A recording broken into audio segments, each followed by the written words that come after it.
Então, lembre-se, o verbo obedecer e desobedecer são os únicos verbos transitivos indiretos que podem criar a voz passiva analítica. Então, eu posso dizer, a lei foi obedecida pela população.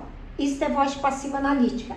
Aqui tem um agente da passiva, mas você não pode voltar para a voz ativa e fazer a transformação. Por quê? Porque você diria, a população obedeceu à lei com crase. E para virar voz passiva analítica precisa de objeto direto. Por isso que esses são os dois únicos verbos transitivos indiretos em que isso pode acontecer. Então agora vamos aplicar. Todo obedecer e desobedecer é VTI. Todos dois exigem objeto indireto. Todos dois têm a preposição ao obrigatória, que pode virar crase por causa do feminino e ao por causa do masculino. Então, os responsáveis obedecem a quê? Aos sinais de trânsito. O verbo é VTI. Aos sinais de trânsito é objeto indireto. O verbo exige a preposição a. Sinais pede o artigo os, por isso, aos. Os irresponsáveis desobedecem aos sinais de trânsito. Qual a pergunta que eu vou fazer? Os irresponsáveis desobedecem a quê?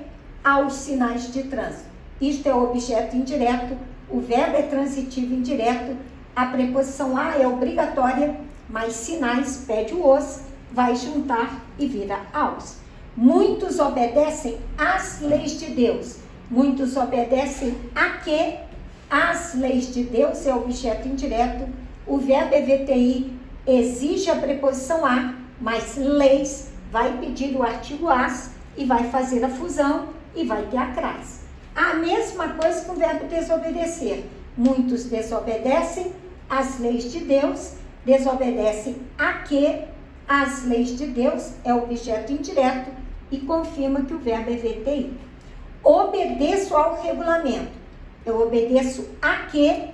Ao regulamento é objeto indireto, o verbo é VTI, a preposição a é obrigatória, mas regulamento pede o o, por isso vai se juntar e vai dizer obedeço ao regulamento.